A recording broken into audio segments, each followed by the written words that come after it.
조갑제 TV 시청자 여러분, 방금 끝난 트럼프 대통령의 미 의회 연두교수 연설에서 북한 문제를 거론했습니다.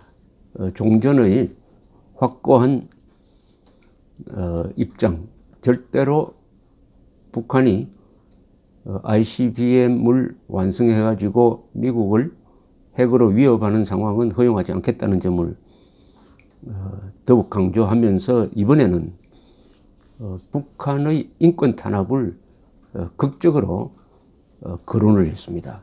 트럼프 대통령은 과거의 정책이 안주하고 양보를 거듭했다. 이렇게 하면은 공격과 도발을 결국 유발할 뿐이다. 우리는 과거의 경험으로부터 배웠는데 그런 실수는, 과거 정부 실수는 절대로 반복하지 않겠다. 이렇게 이야기를 하면서 김정은 정권을 유례없는 압제자라고 표현했습니다. Unparalleled oppressor라고 하면서 이 오토 윈비어 학생을 거명을 하면서 이렇게 연설을 했습니다.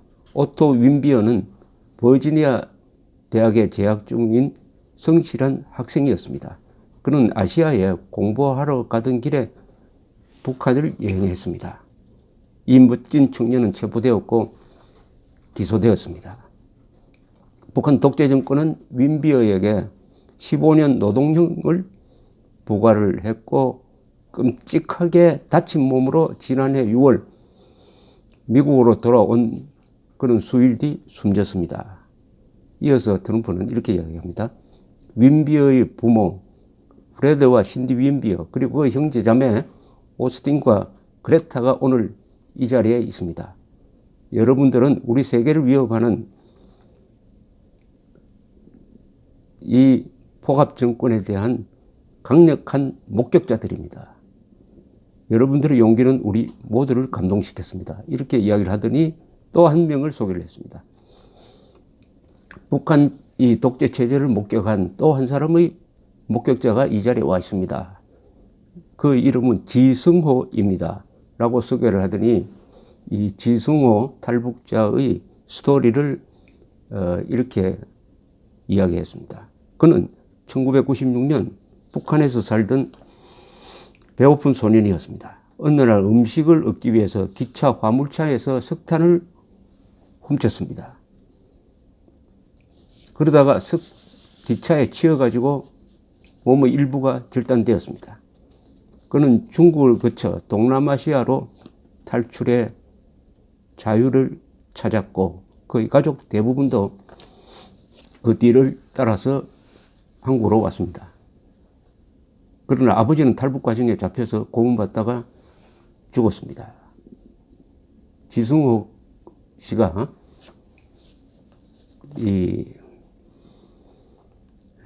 말하자면은 몸 다친 상태에서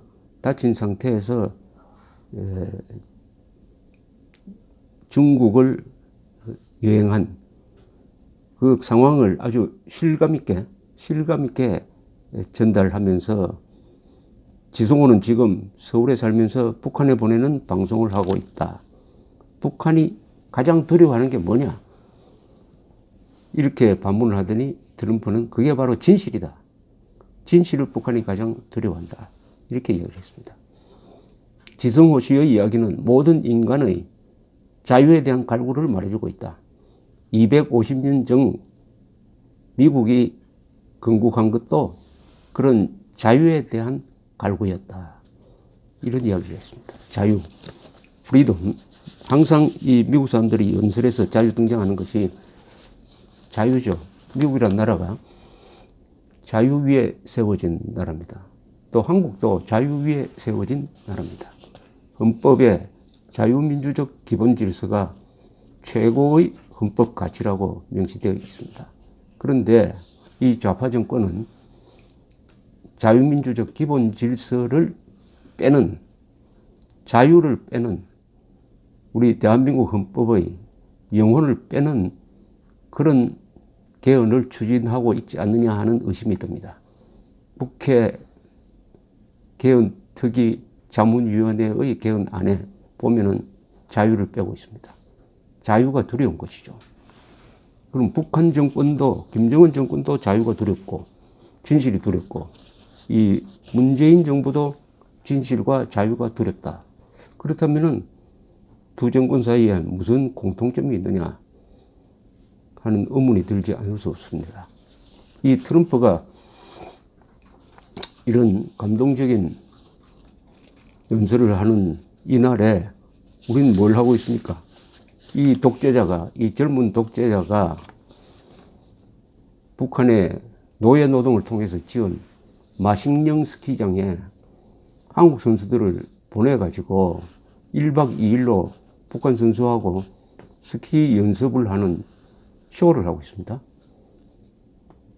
아니, 지금 동계올림픽이 가까이 오는데 훈련한 시간도 부족한데 1박 2일로 가서 거기서 사진 찍고 기자들 데리고 가서 이게 남북 화해다.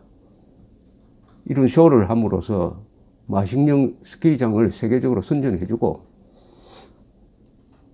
그 다음에 돌아온다? 아니, 이번 가면 한 일주일 동안 연습해야지 왜 1박 2일 하고 돌아옵니까? 그런데 문제는 이게 이 대북 제재, 미국의 대북 제재에 걸리는 항목입니다.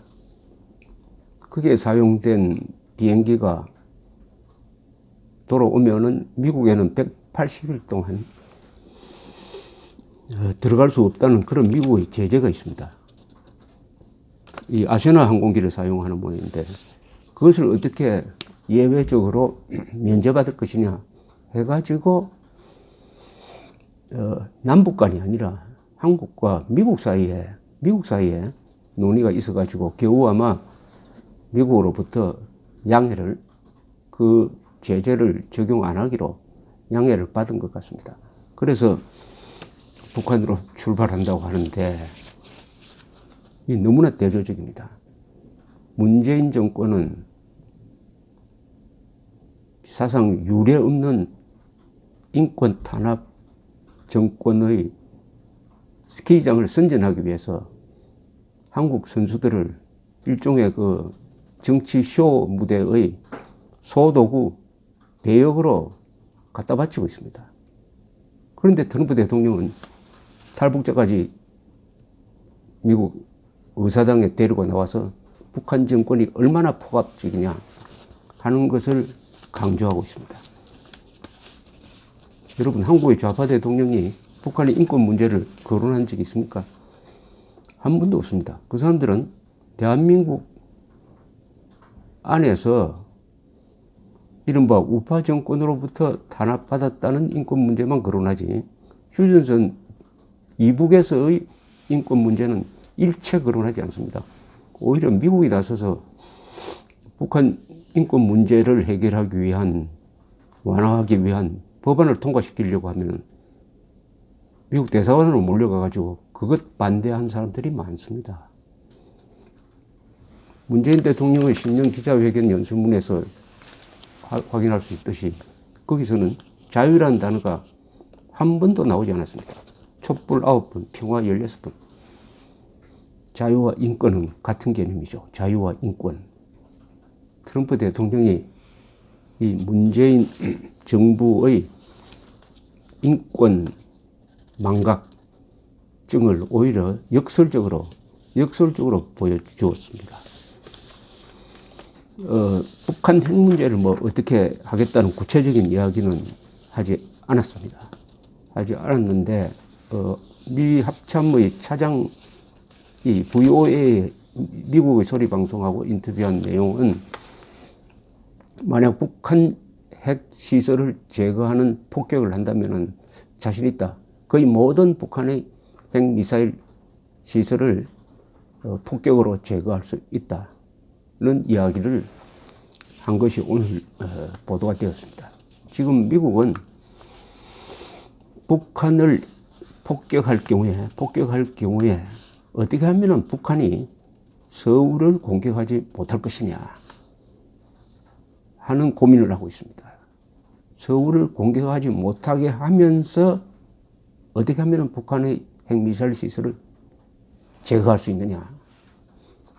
그 한계를 찾아서 아주 묘안을 지금 만들고 있는 것 같습니다. 그러니까 북한의 핵 미사일 시설만 선택적으로 공격을 하고 다른 군사 시설은 공격하지 않고 함으로써 북한 정권이 얻어맞고 참을 수밖에 없는 그런 국지전, 최소한의 공격만 하면은 절대로 북한이 서울을 공격하지 못할 것이다. 그리고 서울을 공격하기만 하면 그때는 평양을 모든 수단으로 공격을 해가지고 김정은까지 없애버린다 하는 것을 김정은한테 알려주면 서울은 그걸 결코 공격하지 못할 것이다 하는 이런 최소한의 선제 공격 방안이 지금 검토되고 있는 것이 확실합니다. 문제는 시간입니다.